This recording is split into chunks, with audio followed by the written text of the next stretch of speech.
Hello, YouTube family. Welcome to another episode of The Shit Show. Yeah. Right? Hilarious. Okay. So I want to have a conversation with you guys just briefly here about something that seems to be very troubling. Okay. I've had some conversations with women over the past few days that are stuck in some situations or stuck with some feelings or stuck with some ideas that are preventing them from moving forward and experiencing the joy that they should be experiencing in their life. Now, I will say, as a life purpose coach, I work with women exclusively about issues pertaining to life purpose. But as a speaker and as a trainer, you know, I'm definitely open to having conversations with all kinds of people from all kinds of backgrounds, men and women, and even teenagers, about some of the various things you can do to open up the possibilities in your life. So I've been having conversations with women again about really being able to look at their situation truthfully. Okay, so you guys know in previous videos that I've recorded, I say that when we have issues or blocks or challenges in our life with people or circumstances, it's typically not that person or the circumstance that's creating the problem. It is the story that we are telling ourselves about that person or about something that person said or about that experience, okay? And that story is told by our ego, which is designed to protect our identity. So that's a huge concept for people to really wrap their minds around and understand. And it's something that I'm actually going to be teaching about next month for some young women. I'll be teaching the Fire Starter Sessions, the teen edition. And then in January, I'll actually be teaching a women's version of the Fire Starter Sessions. So I'm extremely excited about that. But I want to go back to this piece with the story. So as I stated, working with these women have some issues and some blockages. And what I have found out is after having a conversation with, you know, different people and bringing it to their attention that there is actually a story that we tell that surrounds facts and stories, meaning we fill in the blanks. So for instance, if my husband makes a comment about an outfit that I'm wearing, let's say he doesn't like the outfit, he might just tell me that he'd prefer to see me in another outfit. But maybe I create a story around it that says, you know what, he never likes anything I wear. He doesn't think I'm beautiful. I have put on a few pounds. He's right. I should not be wearing this.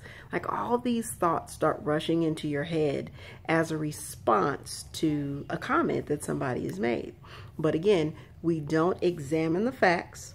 The fact of the matter is he just stated that, you know, he would like to see me in something different. All those other pieces that I've added to it are actually just a story. Okay, so in explaining those types of concepts to women, I got women to definitely understand the fact that there's a story. But what they're struggling with now is how to move forward and get out of this story. And at first, when I heard that, I was a little bit perplexed because I'm thinking to myself, okay, now I know that when I first was able to grasp that concept of the story, I was like, oh my goodness, this is extremely freeing. I don't have to believe something that's not true, okay? Because if it's a story, while there might be some factual components to it, and that's a huge might, the entire story that we're telling is not entirely fact. So to me, that meant, hey, all you need to do is now listen to what people are saying and actually look for the factual pieces. And I feel like that piece is pretty simple. But the fact of the matter is, a lot of people feel protection around their story. A lot of people feel like they've invested a great deal into the identities that they've created for themselves and don't really want to give up the story. A lot of people gain something from having a story. Maybe they gain the ability to always make that other person feel like they're wrong. Maybe they gain the ability to be validated. Maybe they gain the ability to try to get other people on their side with their story and create a whole group of supporters around them. I don't know. But typically people are trying to be right, and that's something that I remember learning years and years ago, but not fully understanding it until these last few weeks here when I had the opportunity to do some more in-depth study about this concept through just books and lots of audio books and talking to people, but then also going through the Landmark Forum, which you guys have heard me talk about as well. So getting out of the story, it's a simple thing to do. It's a simple concept, I guess I should say, but sometimes can be hard to apply. In order to get out of the story, the first thing you have to do is actually want to get out of the story. I don't like living without truth. I don't like living in a big space of ambiguity.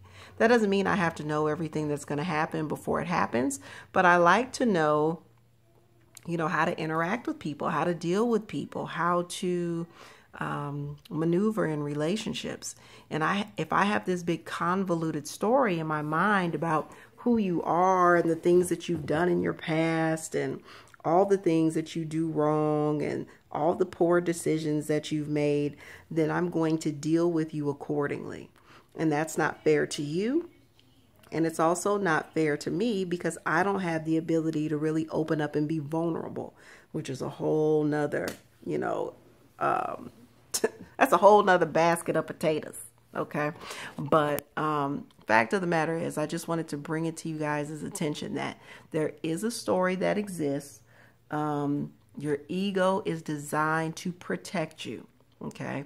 So it's not necessarily something I want you to view as a negative thing. It's designed to protect whatever identity you've created for yourself. But you have to realize that it's always working. It's always talking to you. And if I'm in a protection mode, that means I'm prone to defend. That means I'm prone to attack. That means I'm prone to do whatever is necessary to make sure that my stance, that my feelings, that my ideas and my beliefs stay intact. And that can be a very dangerous place to operate from. Okay, so I would just challenge you to think about where you're creating stories in your life, especially if you're trying to move past some things and really explore your possibilities.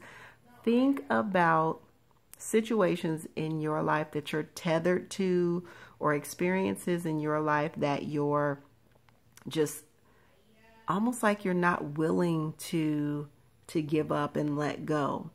And underneath those situations or underneath those experiences, you are going to find a story that you've been telling for most likely a number of years.